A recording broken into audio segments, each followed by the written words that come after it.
안녕하세요. 혹시 수험생을 자녀로 둔 부모님이 계시다면 수능을 다들 잘 보았는지 궁금하네요.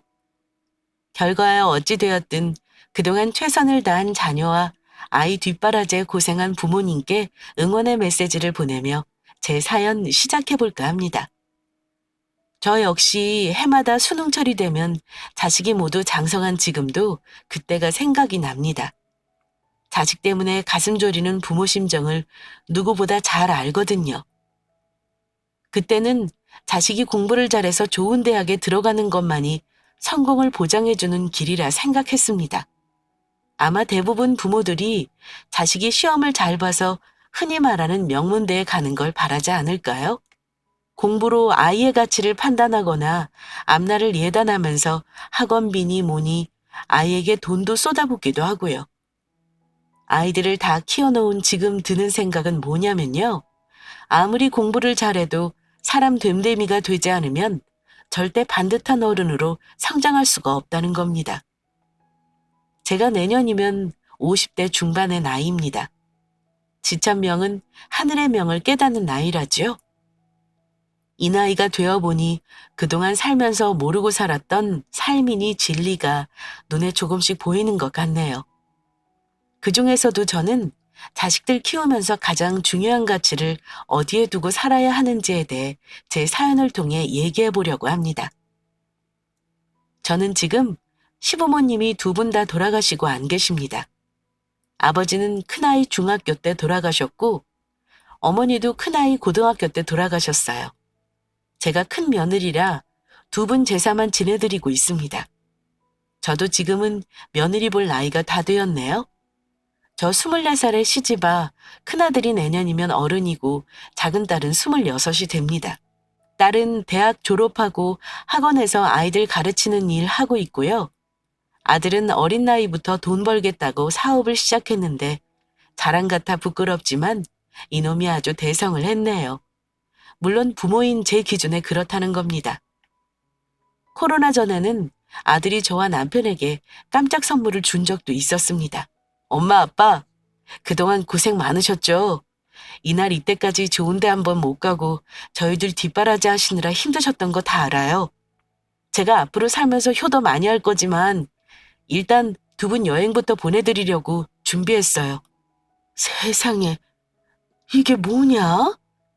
네가 힘들게 고생한 돈으로 엄마가 어떻게 호사를 누리니?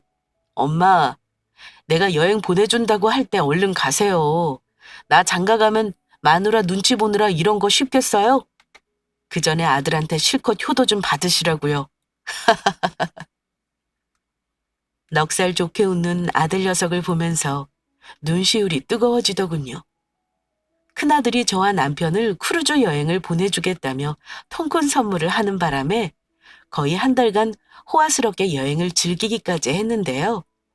아직도 그때만 생각하면 꿈을 꾸는 것 같습니다. 10년 전만 해도 자식 덕분에 여행을 가는 날이 오리라고는 생각도 못했으니까요. 물론 자식한테 물질적으로 효도를 바라는 건 절대 아닙니다. 여행을 보내주면 어떻고 능력이 안 돼서 꽃 한 송이를 사다 준들 어떻겠습니까? 그저 부모를 그만큼 생각한다는 그 마음이 예쁘고 해준 게 없어 미안해하는 부모를 이해하는 자식이 기특할 뿐이죠. 넉넉지 않은 살림으로 아이들을 경제적으로 지원해 준 게 없어 늘 미안했는데 이렇게 잘 커준 게 그저 감사한 일이었고요. 저희 가족은 지금은 먹고 사는 걱정 없이 살지만 아이들 어릴 때는 바깥 양반 사업한답시고 하는 일이 잘 안 돼서 사는 게 참 어려웠습니다. 게다가 시부모님 살아계실 때 저도 난들 못지않은 시집살이 겪고 산 사람인데요. 베풀 일이 많은 큰 며느리인 제가 살림이 넉넉지 않은 탓에 참 여러 가지로 속상한 일이 많았습니다. 곳간에서 인심난다는 말이 딱 맞는 게 당장 내 쓸 돈이 없으면 시댁이든 친정이든 베푸는 게 참 인색해지는 겁니다. 저 시집 올 때 어린 나이라 모은 돈도 없고 친정이랑 시댁에서 보태준 돈 딱 5천 가지고 시작했습니다. 결혼해서 바로 임신하는 바람에 일도 안 했고요. 그런데 동서 시집 오기 전 혼자 며느리 노릇할 때 저희가 형편이 정말 안 좋았어요. 그래서 양가의 용돈은커녕 명절이나 생신 때나 겨우 용돈 마련해드렸고요. 특히 시어머니는 저를 별로 예뻐하지 않으셨는데 그 이유가 제가 시집 오면서 해온 게 없다는 거였습니다. 30년이 가까이 지난 이름에도 어머니가 제게 했던 말은 아직도 생생히 기억이 납니다. 내가 큰 며느리 자리에 기대한 게 많았다. 우리 아들 남부럽지 않게 대학 공부 다 시켰다 이 말이야. 나는 공무원이나 은행 다니는 며느리 얻고 싶었는데 어찌 너처럼 집에서 살림만 한다는 애를 데려와서는 우리 아들이 혼자 보니까 맨날 돈이 없어 힘든 거 아니냐. 너도 어지간하면 나가서 돈 벌고 살림에 보탤 생각을 해라. 내 새끼 저러고 고생하는 거 속상해 죽겠다. 어머니는 며느리인 제 앞에서 남편이 결혼 전에 들어왔던 선자리를 아쉬워하기도 하고 대놓고 돈 벌라는 말을 하면서 저를 무시하는 일이 자주 있었습니다. 친정이 변변치 않으니 너한테 도움도 안 되고 아휴 내 팔자야. 장가 잘 가면 처가 도움으로 사업도 안다는데 우리 아들이 뭐가 모자라서. 내가 우리 둘째 아들은 절대 연애 결혼 안 시키련다. 이러시면서 다음 며느리 계획까지 세우시는 분이었습니다. 그런 모진 말 들으면서도 저는 말대꾸 한 번 없이 듣고만 있었습니다. 속상해도 그때는 감히 시모에게 대든다는 생각조차 못할 시절이기도 했고요. 시집살이도 만만치 않았지만 제일 힘들었던 게 하나이는 동서와의 갈등이었습니다. 저보다 2살 어린 손 아랫 동서는 저 시집 오고 나서야 이듬해에 시집 왔는데 저랑 같은 해에 출산을 하는 바람에 큰아이는 동갑이에요. 제가 2달 먼저 아이를 낳았고요. 동서는 그때 낳은 아들 하나만 있습니다. 그런데 동서 성장이 어떠냐면요. 태생이 성질이 급하고 질투가 아주 많은 사람이었습니다. 그리고 형편이 어려운 저희와 다르게 시동생은 대기업 다니고 동서는 교사입니다. 그래서 외벌이인 저희보다는 훨씬 윤택한 생활을 했습니다. 동서네 집안도 좋아서 결혼할 때부터 어머니는 저랑은 동서를 대하는 태도가 많이 다르기도 했고요. 결혼 전부터 서방님이 집 가지고 시작하고 넉넉한 동서 친정이 뒷받침되니 저희 집이랑은 재산 불어나는 속도부터가 다르더라고요. 그러니 시부모님은 동서에게는 저와는 다르게 말도 가려하는 게 눈에 보였었고 동서도 시댁에 와서 늘 당당했습니다. 가족들이 모두 시댁과 지척에 살았던 때라 얼굴 볼 일이 자주 있었는데 저도 처음에는 동서를 내 동생처럼 생각하고 잘 지내보고 싶었습니다. 하지만 지내다 보니 제 생각과는 달리 동서는 저를 한 다리 건너 시댁 식구와 똑같이 생각하고 있다는 걸 점차 여러 가지 일을 겪으며 알게 되었습니다. 특히나 살면서 느낀 게 동서는 말을 참 안 예쁘게 하는 사람입니다. 저희 부부가 둘째 계획을 할 때 동서에게도 물어본 적이 있었어요. 저희가 부부 사이에 자녀 계획을 간섭할 이유도 없는 거고 그냥 단순한 궁금증으로 물어본 겁니다. 동서는 둘째 계획 없어? 아이 혼자 있으면 너무 외롭잖아. 남동생 낳으면 둘이 좋고 딸 낳으면 엄마가 좋은 건데 성별 상관없이 하나 더 낳는 것도 좋겠다. 둘째 계획 없냐는 제 질문에 동서는 저희는 돈 없어서 안 낳으려고요. 하나 키우는 것도 앞으로 들어갈 돈 생각하면 까마득하거든요. 대학 등록금 한두 푼 아니라는 거 아시잖아요. 저 벌써부터 적금 붓고 있어요.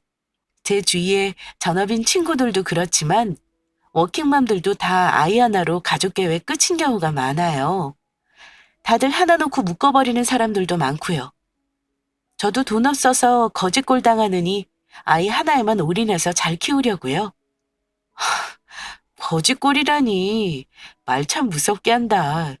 동서가 내 앞에서 돈 없다고 하면 어떻게 해? 그럼 300만 원 겨우 버는 우리는 애 낳으면 안 되는 거게? 어떻게든 애는 낳으면 다 키우지 않을까? 나는 하나는 너무 외로울 것 같아서 둘째 낳으려고. 그랬더니 네, 그건 형님 자유죠. 저는 거지같이 허덕이는 건 싫어요. 애한테 해줄 수 있는 건 다 해주고 싶은데 능력 안 돼서 못 해주면 너무 속상할 것 같아서요. 형님은 낳아놓기만 하면 애가 그냥 크는 줄 아시나 봐요? 라고 대답하며 정색하는데 그 거지같이 허덕인다는 말이 꼭 저희 저격하는 것 같아 기분 상하더군요. 오래전 일이라 기억이 가물거리긴 하지만 분명히 기억납니다.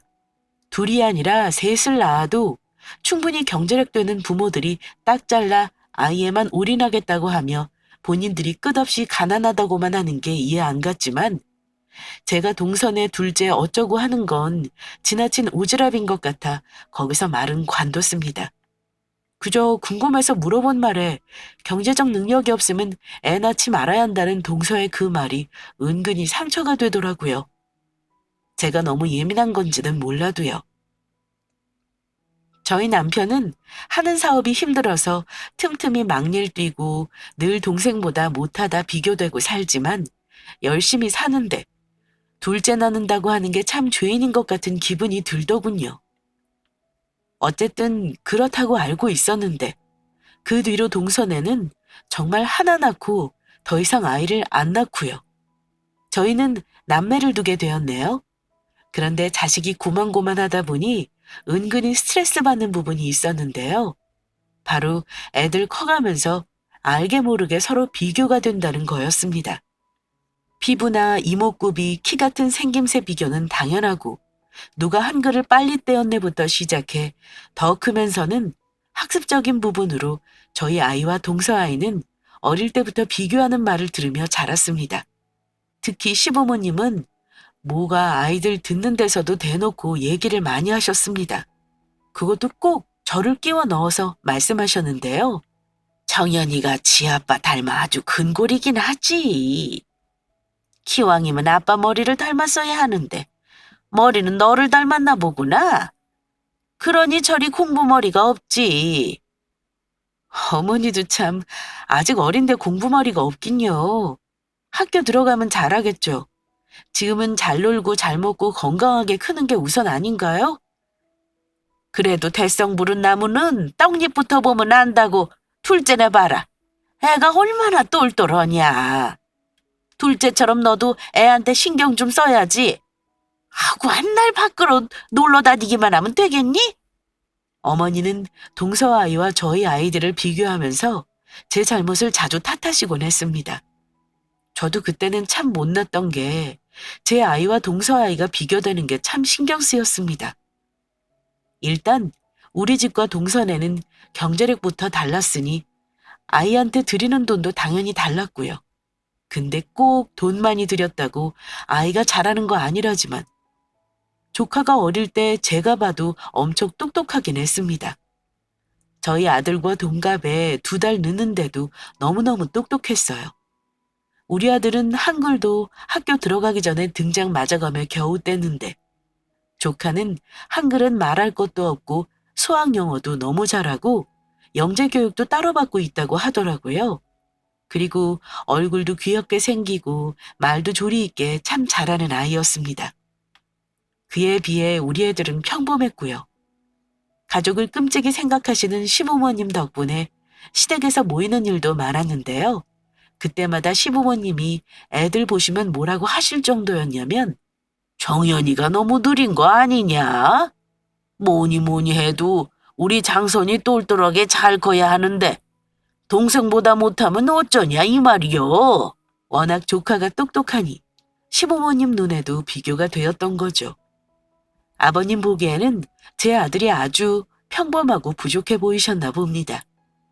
사실 제가 봐도 큰아들이 조카에 비해서는 좀 둔하고 느리긴 했습니다. 단 그건 공부에만 그런 거지 공부보다는 다른 데 관심이 많았고 엉뚱했어요. 운동도 아주 잘했고요. 아우 아버님, 수연이가 워낙 또래보다 똘똘해서 그런 거예요. 동서가 신경 저렇게나 쓰는데 애가 똑똑할 수밖에요. 다른 애들은 다 우리 정연이랑 비슷해요. 그러니까 애들 듣는 데서 그렇게 비교하지 말아주세요. 애들도 귀 있어서 다 듣고 커요, 아버님. 혹여 아이가 듣고 속상할까봐 부모님께 저렇게 말씀드리기까지 했는데 웃긴 게 뭐냐면요. 조부모도 똘똘한 손주가 더 좋은가 봐요. 말로는 우리 장손, 장손 하시면서도 하는 행동은 뭐든지 동선의 아이가 먼저였습니다. 맛있는 게 있어도 정연이가 양보할 수 있지?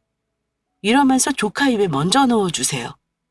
저희가 오면 반찬에 생선 구워 먹는데 시동생네 온다 그러면 꼭 불고기나 갈비 하시고요.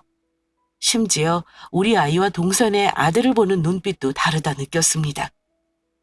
그러다 보니 제가 아이 때문에 동서에게 열등감이 생겨버리더라고요. 동서는 저보다 좋은 대학의 교사라는 좋은 직업도 있는 반면 저는 그리 좋은 대학을 나온 것도 아니고 집에 있으면서도 아이를 똑똑하게 기르지도 못하는 사람처럼 느껴져서요. 부끄럽지만 솔직히 애들 어릴 때 은근히 열등감 느꼈습니다. 하지만 아이들 점점 커가면서 그런 비교에 저는 흔들리지 않게 되었습니다. 살면서 공부가 전부인가요? 아무리 공부를 잘하면 뭐 하나요? 공부 1등하면 좋겠지만 공부 잘하고 싸가지 없는 사람보다는 가족에게 사랑한다는 말 잘하는 다정한 인간으로 키우는 게 더 중요하다 생각했습니다. 물질적으로 아이들에게 지원은 못 해주지만 제가 일을 안 하는 만큼 아이들에게 제가 할 수 있는 방법으로 지원해줬어요. 아이들 유년 시절에 책도 많이 읽어주었고 같이 동네 뒷산에서 놀기도 하고 공원으로 소풍도 다니면서 함께하는 시간을 많이 가졌습니다. 그래서인가 저희 집 애들은 뭐랄까 동선의 아이와 굳이 비교하자면 아이다운 점이 많았어요. 비록 공부는 뛰어나지 않을지언정 어딜 가나 사랑받고 인사성이 어찌나 밝은지 가는 곳마다 어른들이 예뻐했습니다. 게다가 큰아이가 작은아이를 얼마나 예뻐하는지 모릅니다. 고작 2살 차이 나는 주제에 오빠랍시고 얼마나 챙기는지 그거 보면서 힘들어도 둘 낳길 참 잘했다는 생각도 많이 했습니다. 우리 애들 우애 좋은 남매로 이쁘게 커가는 거 보면서 동선의 아이에 비해 내가 너무 못하는 게 아닌가 하는 못난 생각은 점차 사라졌고요. 우리 아이들이 동선의 아이와 비교당하는 것 말고 제가 기분 나빴던 건 사실 따로 있었습니다. 바로 동서와의 관계 때문이었는데요.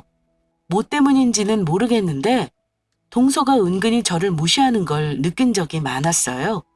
특히 식습관이나 생활이 저랑 너무 달랐습니다. 동서는 원래 본인 입으로 건강에 민감하다고 했던 사람이라 아이 음식에도 신경을 참 많이 썼던 걸로 기억합니다. 시댁에 올 때도 아이 먹는 반찬이랑 수저까지 따로 챙겨올 정도였고요. 이해가 되진 않았지만 좀 요란하구나 하고 말았죠. 한 번은 시댁에 모였을 때 아이들 데리고 잠깐 근처 공원에 나가 놀기로 한 적이 있었어요. 간식 삼아 먹이려고 제가 햄을 넣고 김밥 준비했는데 동서가 그거 보면서 인생을 찌푸리는 겁니다. 그러더니 하는 말이 형님, 애들한테 이런 햄 먹이는 거 별로 안 좋아요. 햄이나 단무지에 식품 첨가물이 얼마나 많이 들어가는지 모르세요? 나쁜 성분이 들어간 걸 어떻게 애들한테 먹여요? 하는 겁니다. 그럼 먹지 않으면 될 텐데 그 다음에 하는 행동이 기가 막혔습니다. 우리 애는 계란을 좋아해요. 계란은 먹을 수 있겠네요. 하더니 자기 아들이 계란을 좋아한다며 계란만 쏙 빼먹는 겁니다. 그래서 계란 빠지고 남은 김밥은 우리 애들이 다 먹었습니다. 기분이 나빴지만 좋은 시간 망치기 싫어 참았고요. 그 뒤에도 종종 애들에게 용돈 주면서 뭐 사 먹으라 하면 애들이 군것질거리 하는 게 뻔하잖아요. 과자나 사탕, 젤리 이런 거 먹죠. 딸아이가 사촌 오빠 준다면서 젤리와 장난감을 골라서 사서 먹으라며 건네주니 동서가 중간에서 젤리는 몸에 안 좋네 운운하며 낼름 가로채더라고요. 그리고는 장난감만 챙기기에 불쾌했지만 참았습니다. 사촌 동생이 주면 잘 먹을게 너무 고마워. 이 말 한마디 하는 게 어려운 건가요? 동서는 그런 걸 아이에게 가르칠 줄 모르는 사람이었습니다. 가끔 우리 아이에게 참치 주먹밥 간단하게 해준다는 말에 황당하다는 표정으로 그런 걸 먹이냐고 하기도 했고, 제가 아무 생각 없이 시중에 파는 과자를 주려고 하면 자신은 유기농 과자만 먹인다고 자기 아들은 못 먹게 하는 일도 많았습니다. 그럴 때마다 저는 당연히 무한하기 일쑤였고요. 가족들 생일 있을 때는 생일 케이크 사서 축하하고 나서 다 같이 먹잖아요. 그런데 동서는 크림 같은 거 먹으면 몸에 안 좋다면서 손도 안 대는 겁니다. 하지만 동서 아이는 먹고 싶어 하길래 제가 슬쩍 말했습니다. 동서, 가끔은 먹어도 괜찮아. 수연이가 저렇게 먹고 싶어 하는데 조금만 주지 그래? 하면, 아니요. 먹으면 안 돼요. 가뜩이나 애 살쪄서 요즘 운동 하나 더 시켜야 하나 고민인데 이런 거 먹을 버릇하면 조절 못해요. 형님은 가만 보면 애들한테 이상한 거 그냥 막 먹이시는 것 같아요. 하고 황당해하며 딱 잘라 말합니다. 동서랑 있다 보면 저는 참 몹쓸 엄마가 된 기분이 들기 일쑤였습니다. 그럼 옆에서 조카는 표정이 어떻겠어요? 다른 식구들 다 먹는데 자기도 당연히 먹고 싶겠죠. 아마 동서 아들도 지나치게 통제적인 동서 때문에 어릴 때부터 스트레스가 알게 모르게 쌓였을 겁니다. 그래서인가 사춘기 지나면서 아이들이 특유의 성격이 나오기 시작했는데 그때 동서 아이가 제 눈으로 보기에는 좀 위태로워 보였습니다. 아이들마다 특유의 분위기가 있는 거 아마 아실 겁니다. 몇 마디 대화를 나눠보면 이 아이 마음속에 칼이 있는지 꽃이 있는지가 보이기 마련입니다. 그런데 가끔 만나 제가 조카에게 대화를 건네면 뭔가 아이에게 문제가 있다는 생각을 하곤 했습니다. 수연이 잘 지냈니? 기말고사도 아주 잘 봤다며? 엄마가 너무 좋아하시더라. 할머니도 엄청 좋아하셨어. 어쩜 그렇게 공부를 잘해? 큰엄마한테 비결 좀 알려줄래? 너 공부시킨다고 엄마가 애 많이 쓰신다. 수연이는 나중에 대학 좋은 데 가면 엄마한테 감사하다고 꼭 안아드려? 하고 인사를 건네면 보통 아이들은 고맙다거나 쑥스럽게 웃는다던가 대충 이런 반응을 보이기 마련일 텐데 조카 아이는 대답이 좀 남달랐습니다. 제 머리가 좋아서 잘하는 건데요. 엄마가 해주는 거 하나도 없어요. 근데 큰엄마, 정연이는 또 성적으로 바닥 깔아줬다면서요? 엄마가 말해줬어요. 저는 눈 감고 찍어도 그거보다는 잘할 것 같은데. 대체 그 점수로 대학은 갈 수 있대요? 고등학생 아이 입에서 자기가 잘나서 잘한다는 말 나오는 게 좀 놀라웠습니다. 게다가 아이 하나 있다고 부모가 그렇게 돈을 들여가며 애쓰는데 부모가 해주는 거 하나 없다고 하는 말에 좀 놀란 게 사실입니다.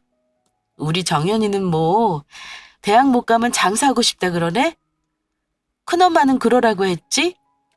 수연아, 근데 말이야, 누구든 부모 도움 없이 혼자 잘 크는 사람은 없단다. 왜 그런 말을 하는지는 모르겠지만 수연이 이렇게 뒷받침해준 부모님한테 늘 감사하는 마음 가져야 하는 거야. 알겠니? 큰엄마로서 저 정도의 말은 해줄 수 있는 거라 생각했습니다. 그런데 조카 아이는 제 말을 듣더니 냉소적인 표정을 지으며 엄마가 저 대신 공부하는 것도 아닌데요. 저한테 이거 해라 저거 해라 잔소리만 하고 제가 하고 싶다는 건 하나도 안 해주는걸요. 공부도 저 위에서 하는 게 아니라 엄마 위에서 하는 거고요.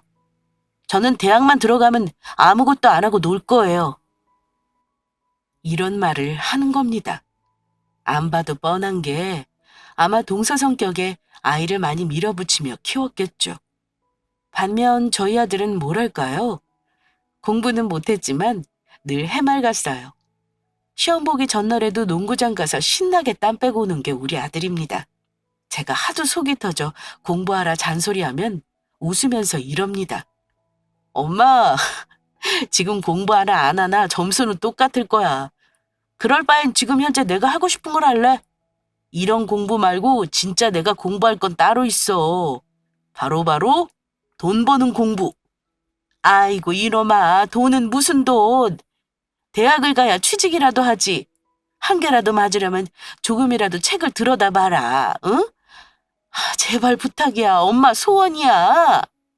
제가 엄마 소원이라고 애원을 해도 아들놈은 호들갑스럽게 엄살을 떨며 저를 자기 품에 가두고는 꼼짝을 못하게 합니다. 아이, 엄마, 내가 알아서 할게. 반타작은 자신 있어. 진짜야? 이 자식아. 대체 뭐가 되려고 이래, 어? 그래도 대학은 가야 할 거 아니야. 엄마가 아주 너만 보면 속이 터진다. 왜 이리 천하태평이니, 어? 엄마, 나는 거상이 될 거야. 거상 알지, 어머니? 소자는 조선반도 제일 가는 거상이 되겠사옵니다. 두고 보십시오. 이러면서 농담 반 진담 반으로 너스레를 떨곤 했습니다. 공부를 제가 대신 해줄 수 있는 것도 아니고 저렇게 넉살 좋은 녀석을 속이 터지긴 하지만 미워할 수가 있겠습니까? 그나마 야무진 둘째 딸이 공부를 제법 했으니 위로는 되더라고요. 아무튼 그렇게 아이들이 고3이 되었는데 사실 저는 중학교 3학년, 고등학교 3학년 겪으면서 아들에 대해서 많이 내려놨습니다. 그래도 대한민국 고3 엄마는 다 불안하고 긴장되는 마음이겠죠? 저 역시 기대하는 게 없다고 해도 아들의 수험 생활이 당연히 걱정이 되었고요.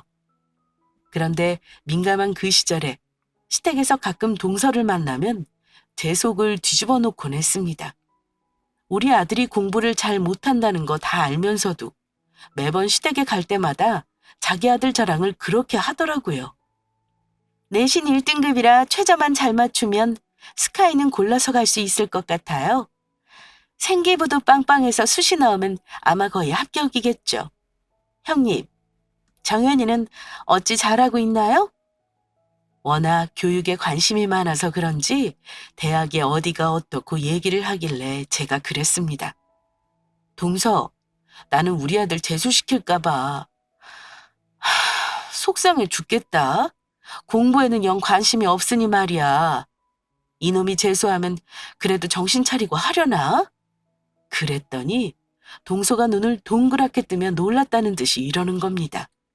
어머, 형님, 정연이 대학 보내려고 하셨어요? 요즘 수능 장난 아닌 거 아시잖아요.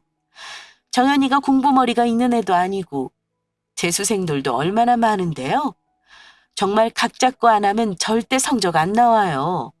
게다가 재수시키려면 돈 엄청 들어요. 한 달에 100단위는 약과라니까요. 형님이 그거 감당하시겠어요? 하면서 대놓고 무시를 하는지 아주 기분이 나쁘더라고요. 저 정도면 거의 저 기분 상하라고 일부러 하는 말 같았습니다. 아이들 인생의 중요한 시기에 저런 말까지 들으니까 그동안 동서와 큰일 만들고 싶지 않아 매번 참았던 일들이 울컥하면서 떠오르는 거예요. 대체 공감 능력이 없어서 그런 건지 왜 그런 식으로 말을 하는 건가요? 정말 속상하고 이해가 안 가는 겁니다. 수능 결과야 당연히 동선의 아이는 잘 봤죠. 저희 아이는 이미 대학 갈 생각을 접었기 때문에 수능 치러보는 것에 의의를 두었고요. 동선의 아이는 소위 말하는 명문대 컴공과 들어갔습니다. 그야말로 남들이 보기엔 자식 농사 성공한 엄마였고 아들을 대학에 못 보낸 저는 자식 농사 실패한 엄마였을 겁니다. 솔직히 속상하지 않았다면 거짓말입니다. 하지만 제가 누구보다 사랑하는 우리 아들 앞에서 공부 못하고 대학 못 갔다는 이유로 속상해하거나 부정적인 태도를 보여서는 안 된다고 생각했습니다. 아이 인생이 어찌 대학의 합격 여부로 성공이다 실패다 판가름할 수 있겠습니까? 아직 청춘을 꽃피우지도 못한 가능성이 무한한 나이잖아요. 저는 아이가 하고 싶다는 걸 믿고 기다려주리라 다짐했습니다. 동서는 아이 명문대 보내고 나서 어깨가 하늘 높은 줄 모르고 솟았죠. 이번에는 또 무슨 말로 나를 무시하고 깔아뭉개려나 했는데 아니나 다를까 한껏 콧대 높아진 동서가 제게 이러는 겁니다. 형님, 이제 아시겠죠? 인풋이 있어야 아웃풋이 있는 거예요. 애들한테 투자를 안 하니까 결과가 이렇죠. 아휴, 벌써 인생의 쓴맛을 봤으니 어째요? 재수를 시키던가 아님 지방의 전문대라도 알아보셔요. 제가 컨설팅 소개해드려봐요? 그러게 아무리 힘들게 살았어도 애 교육은 빚을 내서라도 시키셨어야죠. 다른 때 같으면 결말 안 하고 넘어갔을지 모릅니다. 그런데 그때는 저도 못 참겠더라고요. 동서, 좋은 대학만 가면 무조건 인생 성공한 거야? 내가 무슨 투자를 안 했다 그래? 돈 없어서 우리 애들 뒷받침은 못 해줬지만 누구보다 착하고 바르게 컸어. 자기 일 책임지고 하는 애들이고.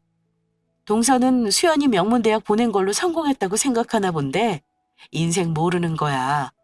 공부보다 아이 마음이 어떤지 들여다볼 생각은 한 번이라도 해봤어? 애들 인생은 이제부터 시작인데 대학 못 갔다고 실패한 인생이니 뭐니 그딴 소리 하지 마. 알겠어? 누가 더 잘 될지는 두고 봐야 아는 거야. 이렇게 동갑인 사촌지간의 인생이 전혀 다른 길로 서로 갈라지게 되었습니다. 그런데 그 길 끝에 어찌 되었는지 아시면 놀라실 겁니다. 과연 누가 성공한 인생을 살고 있는지 끝까지 들어주시기 바랍니다. 그때 동서와 껄끄러운 대화가 오고 가고 서먹해진 우리는 거의 왕래를 안 하고 살았습니다. 시부모님마저 두 분 다 돌아가시고 나서는 굳이 얼굴 볼 일이 없었어요. 동서지간에 사이가 좋다면야 명절에 식사라도 같이 할 텐데 시부모님 제사에도 동서는 거의 온 적 없었습니다. 거의 시동생과 조카만 와서 절하고 음복하고 갔고요. 그러다가 몇 년 전부터는 조카 아이는 아예 오지도 않았고요. 졸업은 했다고 들었는데 취직 준비한다는 말은 들었지만 어디 다닌다는 말은 못 들었습니다.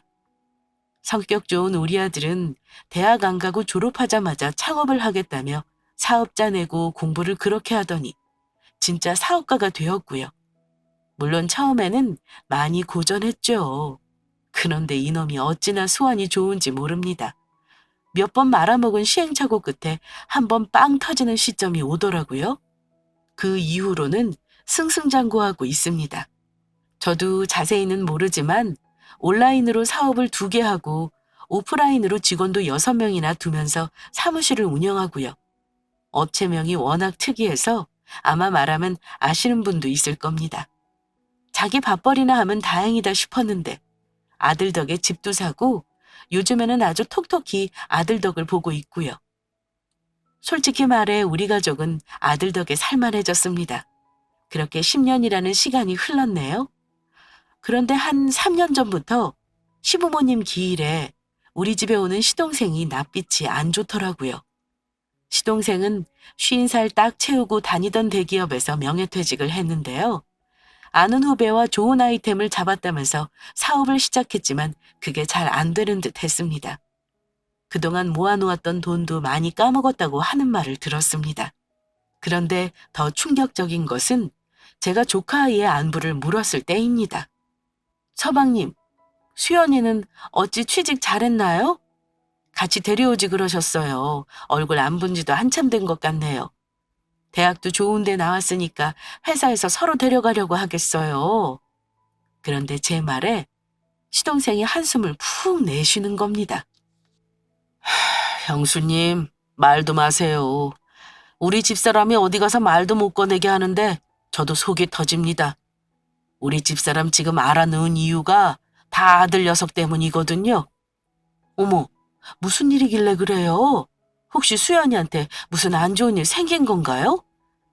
놀라서 묻는 제가 시동생이 하는 말이 놀라웠습니다. 아휴, 어디서부터 잘못된 건지 우리가 애를 망친 것 같아요, 형수. 이놈이 지 좋은 머리를 좋은 데 써야 하는데 남 등쳐먹는 데 쓰는 바람에 고소당해서 지금 구치소에 있어요. 재판받고 있고요. 큰돈 벌겠다고 다단계 코인 사기를 쳤나 봐요. 저도 잘은 몰라요. 근데 피해가 거의 몇십억 단위라 우리 선에서 해결하기가 어렵네요. 사실 집도 팔고 재산도 이 자식 때문에 남은 게 없어요. 그래도 집사람은 자식 살려보겠다고 처가 식구들 인맥 다 동원해서 어찌 해보려고 하는데 아무래도 힘들 것 같아요. 제가 요즘 아주 죽을 맛입니다. 세상에, 어쩜 좋아요. 그런 일이 있었는 줄도 모르고 통선은 어쩌고 있는데요. 많이 힘들어하겠어요. 예, 그렇죠 뭐. 형수 아시잖아요. 그 사람 애한테 목매달고 살았던 거요. 자식이 어디 제 마음대로 되나요? 사실 겉으로 티는 안 냈지만 애엄마랑 아들놈이랑 엄청 많이 부딪히고 싸웠어요. 대학교 들어가더니 늦게 사춘기 와서는 아예 부모 말을 안 듣고 분노만 쏟아내더군요. 그때 알았네요, 형수. 우리가 애를 잘못 키웠다는 거요. 뭐라 할 말이 없더라고요. 자존심 센 동서가 알아놓을 만했습니다. 인간적으로 참 안 됐지만 제가 도와줄 수 있는 건 없었어요. 그럴 만한 능력이 있는 것도 아니었고요.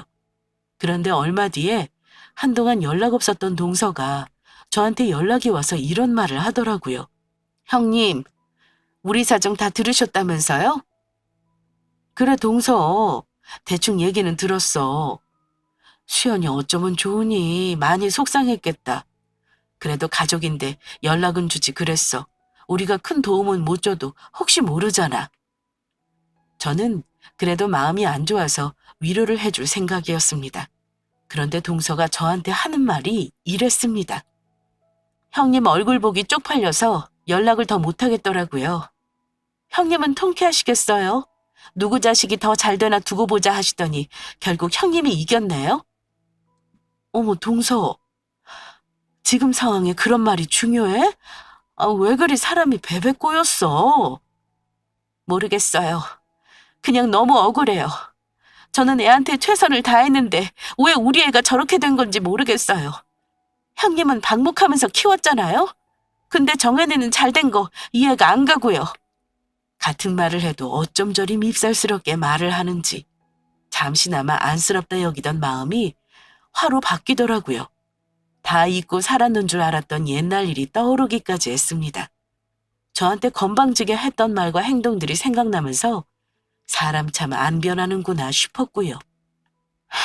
제가 지금 너무 힘들어서 말이 곱게 안 나오네요. 형님, 정연이가 요즘 돈 잘 번다면서요? 사업 잘 돼서 되게 유명해졌다던데 부럽네요. 공부 못해도 자기 밥벌이는 다 하나 봐요? 동서, 그만 비꼬고 하고 싶은 말이 있으면 용건만 말해줘. 참, 제가 부탁 좀 드릴 게 있어서요. 원래 저 이런 부탁하는 사람 아닌데. 형님, 저희 좀 도와주세요. 한 1억 정도만. 우리 아들 때문에 재산도 거의 날려먹고 지금 당장 너무 막막해요.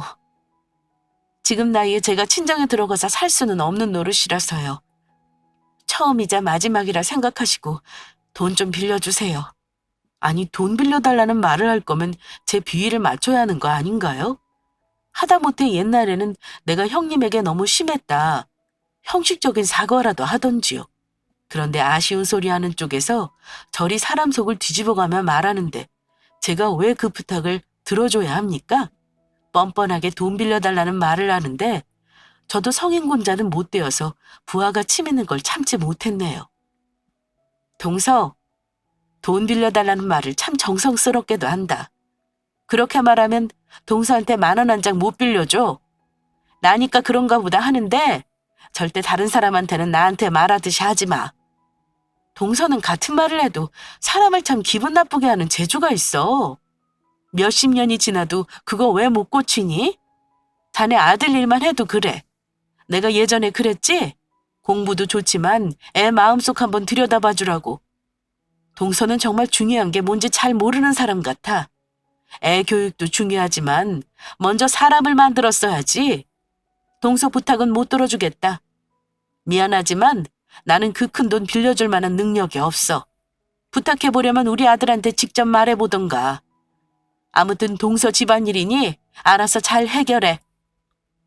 형님, 지금 나몰라라 하시겠다는 거예요? 그래도 가족이잖아요. 살면서 제가 한 번이라도 그런 부탁한 적이 없는데 어려울 때 등 돌리시네요? 안 도와주시면 저도 앞으로 형님하고 연 끊고 살랍니다. 지금 누가 누구한테 연을 끝내 만에 하는 거야? 동서 마음대로 해. 나는 상관없으니까. 동서 다시 한번 충고하는데 아들이 왜 그렇게 된 건지 다시 한번 곰곰이 생각해봐. 동서한테 다른 사람은 이런 말 못해줘. 나니까 말해주는 거야. 알겠어? 동서 말대로 서로 얼굴 보면 속만 긁어댈 것 같아. 나도 이제는 싫다. 영 끊는 게 속 편하겠어. 앞으로는 연락하지 말고 살자. 잘 해결되길 바랄게. 동소아는 그 대화를 끝으로 1년이 넘은 지금까지 얼굴 본 적 없습니다. 간간히 시동생으로부터 소식 듣긴 하는데 결국 그 집 아들은 형 선고받고 복역 중이라고 하더군요. 조카 아이가 마음의 병이 있을지도 모르겠다는 생각은 한 적 있지만 그 정도로 비뚤어진 성인으로 자랄 줄은 정말 몰랐습니다. 그 아이의 이기적인 성격이 아마 다른 사람에게 피해를 줘도 상관없다는 못된 마음으로 자라면서 그런 범죄자가 된 것 같습니다. 죗값 치르고 나오면 자기 가족끼리 어떻게든 살아나가겠죠. 이 세상 부모는 자기 자식이 안 되길 바라는 사람은 없을 겁니다. 그래서 힘들어도 뒷바라지하고 어떻게든 공부도 시키려고 하는 거고요. 부모의 가장 큰 의무가 뭐라고 생각하세요? 저는 내가 낳은 생명을 사랑으로 잘 키워내서 성숙한 인간으로 이 사회에 잘 내어놓는 거라 생각합니다. 저는 동서욕을 하려고 사연을 보낸 건 아닙니다. 다만 내가 지금 자식에게 못해주고 있다 생각하는 분들에게는 그렇지 않다고 꼭 말씀드리고 싶어요. 아이를 낳아 사랑으로 키우는 것만으로도 잘하고 있는 거라고요. 제 사연을 본보기 삼아 오늘부터라도 자녀에게 공부하라는 말보다는 사랑한다는 말 한마디를 건네보는 건 어떨까요? 돈으로 자식에게 다 해줬다 생각하며 돌려받기 바라지 말고 자식에게 진심으로 존경받는 부모가 되는 것에 더 중요한 가치를 두라고 말하고 싶네요. 제 사연은 여기까지입니다. 대한민국 모든 부모님들께 존경의 인사를 보내며 여기서 마무리하겠습니다. 감사합니다.